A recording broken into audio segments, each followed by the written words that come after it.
Everyone, welcome back to my channel.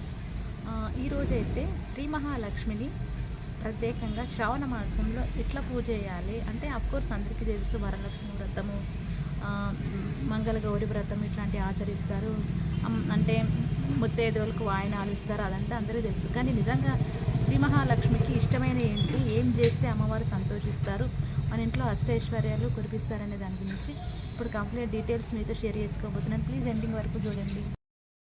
So Shri Mahalakshmi ఎట్లు ఉపయోగించిందంటే, సముద్ర మదనం చేస్తున్నప్పుడు, అంటే దేవతలు దానవులు సముద్ర మదనం చేస్తున్నప్పుడు, అప్పుడు మన వాసుకి పామేమో ఇట్లా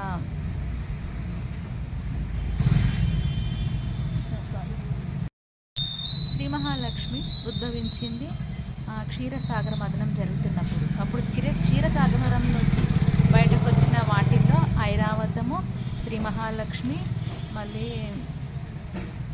అది అమృతం, ఇట్లాంటివన్నీ బయటకు వచ్చినాయి. ఆ టైంలో శ్రీ మహాలక్ష్మికి చాలా ఇష్టమైన వాటిల్లో పాలంటే చాలా ఇష్టం అమ్మవారికి. సో శుక్రవారం ఖచ్చితంగా పాలతో తయారు చేసినటువంటి పదార్థాలను అమ్మవారికి నైవేద్యంగా ఎక్కించాలన్నమాట. అమ్మవారికి చాలా ఇష్టమైనవంటే సముద్రంలో దొరికే ప్రతి వస్తువు ఇష్టమేనంట. అంటే గవ్వలు కానీ, ముత్యాలు కానీ, ఉప్పు కానీ అమ్మవారికి చాలా ఇష్టమంట. సో శుక్రవారం పూట అమ్మవారికి సముద్రంలో దొరికే ఇలాంటి వస్తువులతోటి అమ్మవారిని అర్చించడం, లేక అమ్మవారి పటం ముందు ఇట్లాంటివి పెట్టడం చాలా ఇంపార్టెంట్ అంట. శ్రీ మహాలక్ష్మికి శుభ్రత అంటే చాలా ఇష్టం అనమాట. మన ఇల్లు కానీ, మన వాతావరణం కానీ, స్పెషల్లీ మన పూజా మందిరం అట్లాంటివన్నీ క్లీన్ చేసుకుంటాం కదా, అట్లాగే అమ్మవారిని పూజించే వాళ్ళు కూడా నిర్మలమైన మనసుతో అమ్మవారిని పూజిస్తే కనుక అమ్మవారు తొందరగా కటాక్షిస్తారంట. అంటే తను ఎక్కడైతే సుఖ సంతోషాలతో ఇట్లా అందరి మధ్య ప్రేమాభిమానాలతో ఎల్లప్పుడూ ఇట్లా కలకలలాడుతూ నవ్వుతూ ఉండే ఇంట్లో అమ్మవారు స్థిర నివాసమై ఉంటుందంట. సో అమ్మవారిని లక్ష్మీదేవి కటాక్షం కావాలనుకున్న వాళ్ళు ఖచ్చితంగా ఇంట్లో ఎట్లాంటి గొడవలు రాకుండా పాజిటివ్ మైండ్ సెట్ తోటి ఉంటూ మంచిగా ఇంట్లో ఉండడం వల్ల ఇంట్లో అందరికీ ఒకరిపైన ఒకరికి అభిమానం ఉండి, ఒకరిపైన ఒకరికి ఇట్లా నమ్మకం ఉండి, అందరితో అన్ని విషయాలు షేర్ చేసుకుంటూ మంచి హ్యాపీగా ఉంటారు చూడు, ఆ ఇంట్లో అమ్మవారు స్థిర నివాసనమై ఉంటుందంట. అంతేకాదు అమ్మవారికి ఎప్పుడైనా సరే కలహాలు పెట్టుకునే వాళ్ళన్నా, ఇతడి వ్యక్తుల మీద చాడీలు చెప్పడం కానీ, వాళ్ళ గురించి చెడుగా మాట్లాడడం, రూమర్స్ క్రియేట్ చేయడం, గొడవలు పెట్టుకోవడం, అంటే ఏ చిన్న విషయాన్ని కానీ ఇట్లా భూతద్దంలో చూడడం, పీసినారితనం పాటించడం, అంటే ఇట్లా ఉన్నా కానీ లేవని చెప్పడము, ఎదుటి వ్యక్తి దగ్గర ఆశించడము, అట్లాంటివి చేసే వాళ్ళ ఇంట్లో కూడా అమ్మవారు అస్సలు ఉండదంట. ఇంకో విషయం ఏంటంటే, అమ్మవారికి అత్యంత ప్రీతికరమైన వాళ్ళు ఎవరంటే, మనకున్న దాంట్లో ఎంతో కొంత దాన ధర్మాలు చేసే వారింట్లో, ఎవరింట్లో అయితే దాన ధర్మాలు చేస్తుంటారో, అంటే అన్నదానాలు, ఎవరికైనా అవసరం ఉంటే ఏదైనా దానం చేసిన వాళ్ళకు. ఇంకో విషయం ఏంటంటే ఎప్పుడు పూజలు చేస్తూ ప్రసాదాలు పంచిపెట్టడం కానీ, ముత్తైదువులకు ఇట్లా వాయినాలు ఇవ్వడం కానీ, ఇట్లాంటివి చేస్తూ ఉంటే మాత్రం అమ్మవారు మాత్రం చాలా అంటే చాలా ఖుషి అవుతారంట. అంతేకాదు అమ్మవారిని పూజించే ప్రతి ఒక్కరు కూడా వాళ్ళకు స్తోమతకు తగ్గట్టుగానే వాయనం అయితే ఇవ్వచ్చు అంట. ఈ మధ్య మనం సోషల్ మీడియాలో చూస్తున్నాం, రకరకాలుగా అంటే వాయనం ఇవ్వాలంటే చాలా ఖర్చుతో కూడుకున్నటువంటిగా ఐటమ్స్ అట్లా దానం చేయడం అట్లాంటివి చేస్తున్నారు. వాళ్ళకున్న లగ్జరీనెస్ని చూపించుకుంటున్నారో ఏమో నాకు అర్థం కాలేదు. కానీ మనం భక్తి శ్రద్ధలతోటి ఒక తమలపాకు, ఒక పసుపు కుంకుమ, ₹1 బిళ్ళ ఇచ్చినా కూడా, మనకు దోచినంత ఏదో ప్రసాదం ఇచ్చినా కూడా అమ్మవారికి సంతృప్తి ఎదుగుతుందంట. అంతేకాదు మనం ఇచ్చే ఆ వాయనం కూడా అమ్మవారి స్వరూపంగా భావించి ఇస్తే కనుక అమ్మవారు ఇంకా చాలా చాలా సంతోషిస్తారంట. పూజ గదిలో కూడా అమ్మవారికి సంబంధించి కూడా ప్రతిరోజు కూడా ధూపం, దీపం, నైవేద్యం ఇట్లా సమర్పిస్తూ ఉంటాం కదా, హారతి వెలిగించడము, అమ్మవారికి దీపారాధన చేయడము, మళ్ళీ అమ్మవారికి ఇష్టమైనటువంటి పువ్వులు, ముఖ్యంగా పువ్వుల గురించి చెప్పుకుంటే అమ్మవారికి ఎరుపు రంగు వస్త్రాలైనా, ఎరుపు రంగు పువ్వులైనా, ఎరుపు రంగు అక్షింతలైనా అమ్మవారికి చాలా అంటే చాలా ఇష్టం. అంటే ఎరుపు రంగు గాజులు అట్లాంటివి అమ్మవారికి సమర్పించే వాటిలో ఎక్కువ శాతం మనం ఎరుపు రంగువే వాడటం వల్ల అమ్మవారికి చాలా అంటే చాలా సంతోషం కలిగి మనం కోరిన కోరికలు నెరవేరుస్తుందంట.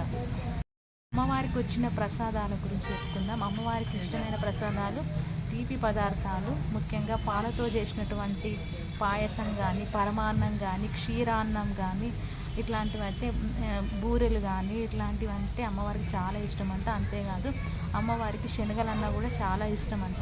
శనగలు శని ప్రభావాన్ని తగ్గించడంతో పాటు అమ్మవారి కరుణా కటాక్షాలు కూడా మన మీద కురిపించడానికి ఖచ్చితంగా శుక్రవారం పూజ చేసేవాళ్ళు, మరి గురువారం పూజ చేసేవాళ్ళు శనగల్ని కూడా దానం ఇవ్వడం కూడా చాలా మంచిదంట. మేము ఎప్పుడైనా సరే పూజ చేసినప్పుడు ఒకటి మర్చిపోతూ ఉంటాం చాలామంది, ఏంటంటే అమ్మవారికి మాత్రమే పూజలు చేయడము, అర్చన చేయడం, శ్లోకాలు చదవడం అట్లా చేస్తుంటారు. కానీ అయ్యవారిని మాత్రం చాలామంది మర్చిపోతుంటారు. ఎందుకంటే లక్ష్మీ స్థిర నివాసంగా ఉండేది ఎక్కడ అంటే స్వామివారి వక్షస్థలంలో. సో స్వామివారి వక్షస్థలంలో ఉంటుంది కాబట్టి స్వామివారిని పూజించిన అమ్మవారిని పూజించినట్టే అవుతుంది. అట్లాగే అమ్మవారిని పూజించినప్పుడు కూడా స్వామివారిని ఖచ్చితంగా ఒక్కసారి ఇప్పుడు మనం అమ్మవారికి సంబంధించిన చాలా శ్లోకాలు అట్లా చదువుతాం కదా, అట్లనే ఆ టైంలో కూడా అయ్యవారికి సంబంధించి కనీసం అష్టోత్తర శతనామాలు కానీ ఇట్లాంటివి చదువుకుంటే కూడా చాలా వరకు అమ్మవారు సంతుష్టురాలవుతుందంట. అంతేకాదు లక్ష్మీ హృదయం అని, నారాయణ హృదయం అని ఉంటుంది. ఇవి ఏ ఇంట్లో అయితే పఠిస్తారో ఆ ఇంట్లో లక్ష్మీనారాయణులు సాక్షాత్తు కొలువై ఉంటారంట. తోటి అమ్మవారికి ఇష్టమైన శ్లోకాలు అట్లాంటివి ఏంటో ఇప్పుడు చదువుదాం. ముఖ్యంగా అమ్మవారికి ఇష్టమైనదంటే అష్టోత్తర శతనామావళి మరియు సహస్రనామావళి, శ్రీ మహాలక్ష్మి సహస్రనామావళి, అట్లాగే అష్టకము, మళ్ళీ శ్రీచక్రార్చన, కనకదార స్తోత్రం, ఇట్లాంటి శ్లోకాలు అన్నీ అమ్మవారికి సంబంధించిన ప్రతి ఒక్క శ్లోకం కూడా చాలా చాలా అమ్మవారికి ఇష్టం అన్నమాట. ఇంకొకటి ఏంటంటే అమ్మవారి పూజ చేసేవాళ్ళు చాలా చాలా పాజిటివ్ మైండ్తో ఉంటూ ఎదుటి వ్యక్తుల్లో అమ్మవారి రూపాన్ని చూడేవాళ్ళు కాదు.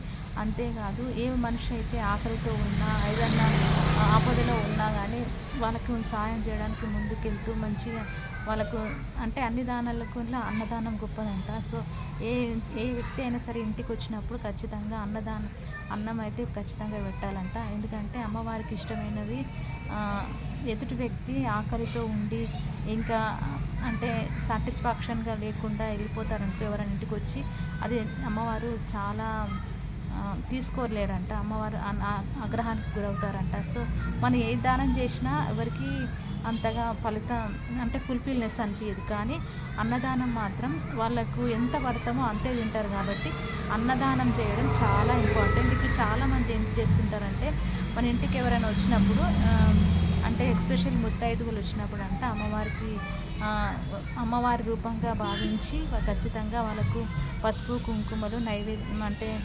అట్లాంటివి అయితే పెట్టి ఖచ్చితంగా వాళ్ళకి మనకు దోచినంత వాటర్ అయినా సరే వాళ్ళకు ఇవ్వాలంట. అట్లా ఇస్తే కూడా అమ్మవారు చాలా సంతోషంగా అనుగ్రహిస్తూ ఉంటుందంట.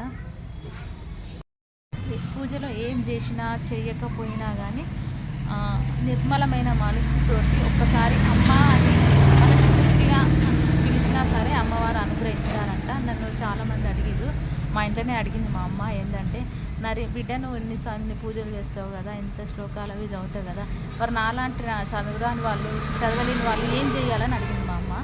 అయితే నేనైతే ఒకటే చెప్పిన మా అమ్మకి, మన నిర్మలమైన మనసుతో అమ్మ అని ఒకసారి పిలిచినా చాలు అమ్మవారు అనుగ్రహిస్తారంట. మనము ఖచ్చితంగా శ్లోకాలే చదవాలి, అర్చనలు వేయాలని కాదు, మనకు ఉన్నంతలో స్తోమతకు తగ్గట్టుగా పూజ చేసి మనస్ఫూర్తిగా అమ్మ నువ్వే మాకు దిక్కు, మమ్మల్ని అనుగ్రహించు తల్లి అని చెప్పేసి అమ్మవారిని కోరుకుంటే కనుక ఖచ్చితంగా ఏ కోరికైనా నెరవేరుతుందంట. ఇదండి ఈరోజైతే నేను అమ్మవారిని ఎలా ఆరాధించాలో దానికి సంబంధించిన డీటెయిల్స్ షేర్ చేసుకున్నాను. Thank you so much.